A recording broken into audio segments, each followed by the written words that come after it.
All right, we're here at Hayward Field after the day 3, the men's finals here at the NCAA's RgIII. You're calling the races. You're out here on the field. I mean, what was your favorite race from today? Yeah, I mean, I'm a hurdler, right? So 2 of my favorite races, the 110 hurdles and the 400 hurdles. I thought Darius Luff did a great job of just staying consistent. You know, I said it on the broadcast. He's an unfazed hurdler, which means guys falling around him doesn't bother him. He's going to stay focused on his lane and be consistent every single time.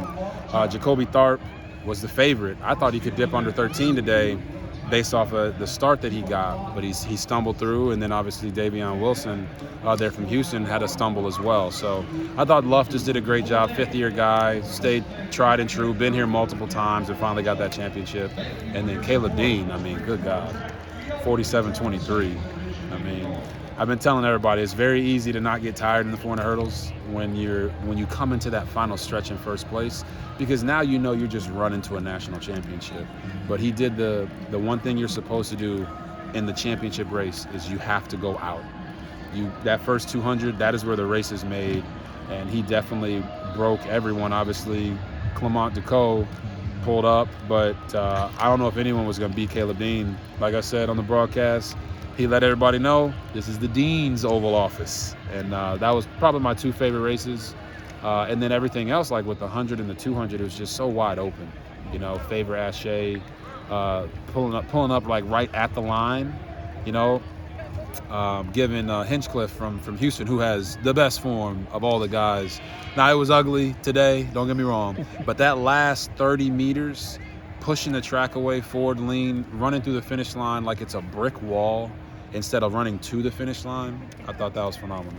Nice. And I mean, coming off what we saw today, a lot of these NCAA athletes, these are going to be kind of the next generation of stars, right? Yeah. Do you feel like you see some guys who are really going to kind of take off in the next couple of years? Yeah, I do. I mean, I thought Trey Orr, like from a sprint perspective, none of the guys were really all that technically sound today. 1, 2, and 4, because Morales Williams from Georgia really thought he would be able to go under 44 today. But he had to fight in that last 100 to pull off and win that 400-meter championship. But I think he's a Canadian, you know, representing for Canada. I think those guys will have an opportunity to see now, like, hey, not only can I win a championship, but I can also run fast times. 1995 is not slow. I think it was 44-47. That's not slow, right?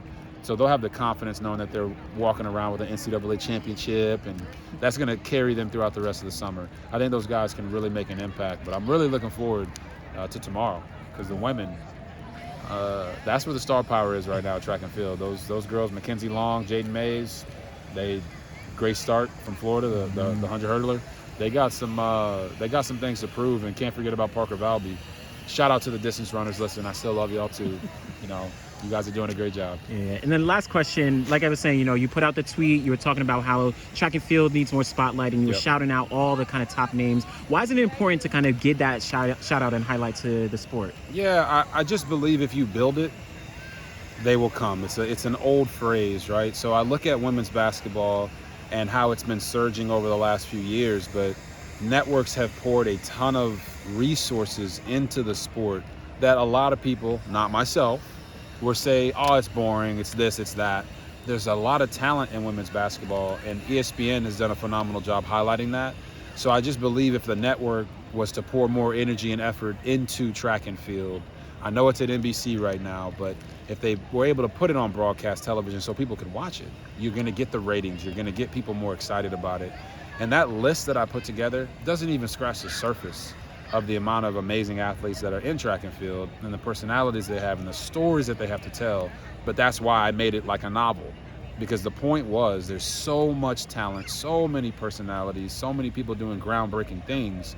We need to highlight it, especially in America. My wife is Estonian, and in Europe, I think they do a phenomenal job of highlighting the sport.